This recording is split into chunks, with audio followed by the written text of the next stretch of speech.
Hi friends, ഇന്ന് easy ആയിട്ട് ചെയ്യാൻ പറ്റുന്ന ഒരു ഇല്യൂഷൻ ആർട്ടാണ് ട്രൈ ചെയ്യുന്നത്.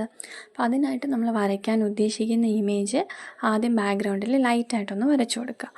എന്നിട്ട് മാർക്കറും സ്കെയിലും യൂസ് ചെയ്ത് കറക്റ്റായിട്ടുള്ള ഗ്യാപ്പിൽ ഇതുപോലെ ലൈൻസ് കൊടുക്കുക. എന്നിട്ട് ഈ ഒന്നിട വിട്ടുള്ള റോസ് കളർ വെച്ച് ഫില്ല് ചെയ്ത് കൊടുക്കുക. ഓക്കെ, ഫില്ല് ചെയ്യുമ്പോൾ ശ്രദ്ധിക്കേണ്ട കാര്യം ഇമേജിനുള്ളിൽ ഫില്ല് ചെയ്യരുത്. ഓക്കെ, ഇമേജിൻ്റെ പോർഷൻ വിട്ടിട്ട് വേണം ഫില്ല് ചെയ്യാൻ. വീഡിയോ കാണുമ്പോൾ നിങ്ങൾക്ക് മനസ്സിലാവും. അതിന് വേണ്ടിയിട്ടാണ് ലൈറ്റായിട്ടൊന്ന് ഇമേജ് അകത്ത് വരച്ചു കൊടുക്കാൻ പറ്റുന്നത്. ഓക്കെ, ഇമേജ് വിട്ടിട്ട് ഇതുപോലെ ഒന്നിട വിട്ടുള്ള ഭാഗങ്ങൾ ഫില്ല് ചെയ്ത് കൊടുക്കുക. നമുക്ക് ഇഷ്ടമുള്ള കളർ യൂസ് ചെയ്യാം. ബ്ലാക്കും റെഡും ഒക്കെ നന്നായിരിക്കും. എനിക്ക് റെഡ് കുറച്ചുകൂടി ഇഷ്ടപ്പെട്ടു, അതുകൊണ്ടാണ് ഞാനിതെടുത്തത്.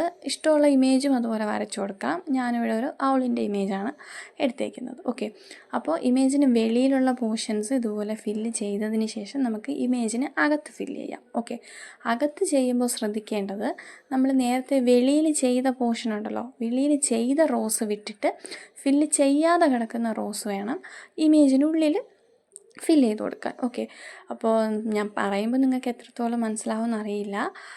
വീഡിയോയിൽ കാണുമ്പോൾ കൃത്യമായിട്ട് മനസ്സിലാവും. കണ്ടോ, നേരത്തെ ഫില്ല് ചെയ്യാത്ത പോർഷൻ ഇമേജിനുള്ളിൽ ഫില്ല് ചെയ്ത് കൊടുക്കണം. ഓക്കെ, ഇതേപോലെ നമ്മൾ വെളിയിൽ ചെയ്ത പോലെ ഒന്നിട വിട്ടുള്ള പോർഷൻസ് തന്നെ ഇമേജിനുള്ളിലും ഇതുപോലെ കറക്റ്റായിട്ട് ഫില്ല് ചെയ്ത് കൊടുക്കുക.